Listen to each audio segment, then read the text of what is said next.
إن لله وإنا إليه راجعون. الله ونحرسته حلي بانت آمنة محمد عبدي أيا قرح اسمي من الغلايقتي مقالة بلد وين حرونت قبل كيران برحمد آمنة وكتر سن اللي ما ندق لها شعب الصومالية بددي لصدافي وسجال سنة هيد أي حد ندب وصلا بتي مقالة بلد وينه سأسوقها تكرسي جدا. الله نحرسته برحمد آمنة وأيدتك السوين وقرني سي عدالة أوه لسي وقت يلوي سنة كرنت هليل الفرح. الله نحرسته برحمد صويدنا كمقن كعنت هيدا النساء سيدا هي آمسيين شعبك الصوماليات.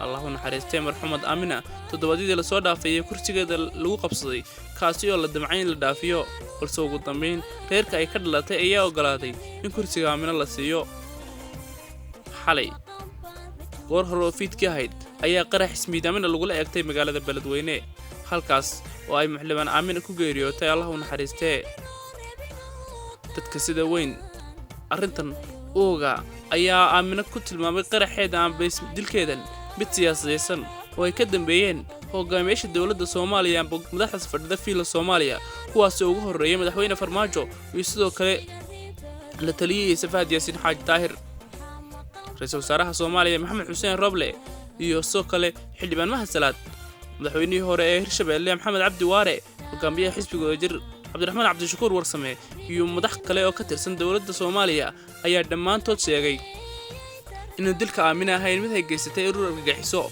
أو كيم يدينا عفل الصومالية ما أنت هي ميت كذا اللي كان مقالة ذا مقدشو مدحوني هو رئيس حسن شيخ محمود أو الأركي isagoo si weyn u qiireysan oo shacabka Soomaaliyeed daawanayaan tan ayaa si weyn uga abuurtay baraha bulshada dood ah inay si weyn u taabatay Xasan Sheekh Maxamuud geerida marxuumad Aamina. Allah u naxariistee way ka soo wada jeedeen isku jufo. Aamina waxay ahayd xildhibaan qaran kasakow inay ahayd xildhibaan hay soo doorteen Hiiraan haddana waxay ahayd xildhibaan qaran taasi oo muddo u helinaysa cadaalad u helada Ekraan Haliil Farax iyo dad badan oo ay ciidamada ka amar qaatay kaliya taliye Maxamed Cabdullaahi Farmaajo hay ku dhibaateeyeen magaalada Muqdisho. si kastaba ha ahaatee marxuumad Aamina Maxamed Cabdi ayaa maanta lagu aasay magaalada Muqdisho. sawirada madaxda ka soo qayb gashay dhammaantood inkastoo ay intooda badan faraxsanaayeen balse Xasan Sheekh Maxamuud ayaa ku noqotay geerin naxdin leh oo nabur weyn taasi oo abuurtay dood ah inay Xasan Sheekh Maxamuud oo ahaa madaxweynihii ugu horeeyay Soomaaliya ee madaxweyne qaran ahaa.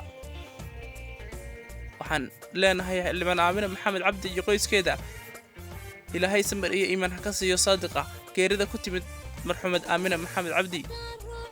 Aamina Maxamed Cabdi oo ahayd mafale iyo qof cadaalad u helisay muddo badan ka hadashay dhibaatooyinka loo geystay shacabka Soomaaliyeed.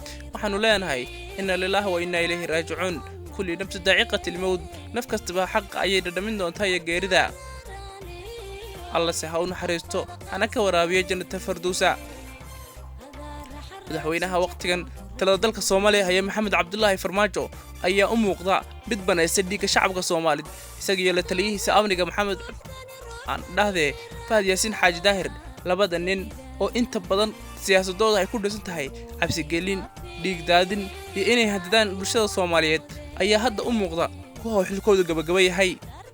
ummadda Soomaaliyeed baarlamaanka federaalka Soomaaliya waqtiganna waxay u muuqdaan kuwa fahansan dhagarta iyo dhiigga ay qubayaan kilgitirayaashan sida xun ugu dhex jooga magaalada Muqdisho inay dhiig Soomaaliyeed daadiyaan iyo inay hilbaha dadka ay qeyrin cunaan.